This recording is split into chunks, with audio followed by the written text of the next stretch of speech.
যে ঢাকা বিশ্ববিদ্যালয়ের সেটি উদ্যানকে অধিকৃত রাখে। 2024 সালে একটা অভ্যুত্থানের মধ্য দিয়ে আমরা গত 9 সেপ্টেম্বরে একটা ডাকসু নির্বাচন পেয়েছি। শুধুমাত্র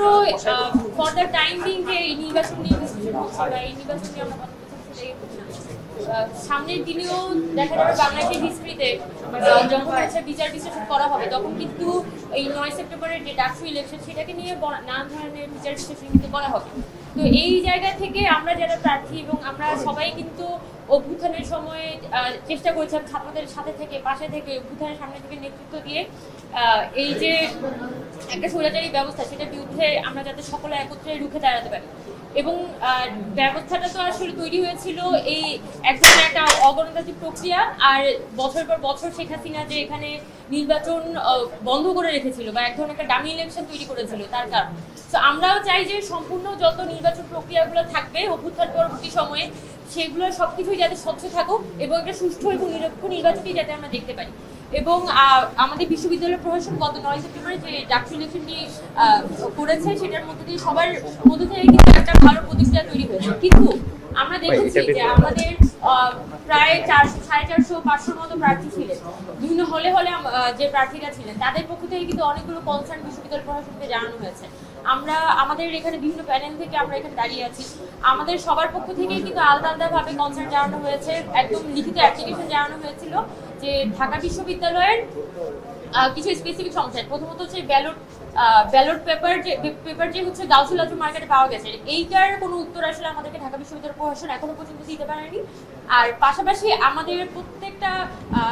বলা যায় বিভিন্ন প্রার্থীদের পক্ষ থেকে প্যানেলের পক্ষ থেকে বারবার করে অ্যাপ্লিকেশন দিয়ে জানানো হয়েছে যে আমাদেরকে যাতে ভোটার উপস্থিতি যে তালিকাটা সেই উপস্থিতি তালিকাটা দেয়া হোক। এটার মধ্যে আসলে ভোটারদের যে প্রাইভেসি সেটা ক্ষুণ্ণ হওয়ার আসলে কোনো সুযোগ নেই, বরং আমাদের যে ভোটার তালিকাটা আসলে ঢাকা বিশ্ববিদ্যালয় প্রশাসন থেকে নির্বাচন পূর্বে প্রদান করা হয়েছিল সেই ভোটার তালিকায় কিন্তু এখনো পর্যন্ত সেই ভোটার তালিকাই হচ্ছে যে মূলত আমরা ভোটের দিনে তাদের যে উপস্থিতি সেটাই আমরা চাচ্ছি। এটা খুবই মানে ব্যক্তিগত ইনফরমেশন হিসেবে এটাকে বিবেচনা করার সুযোগ কম, বরং আমরা এখানে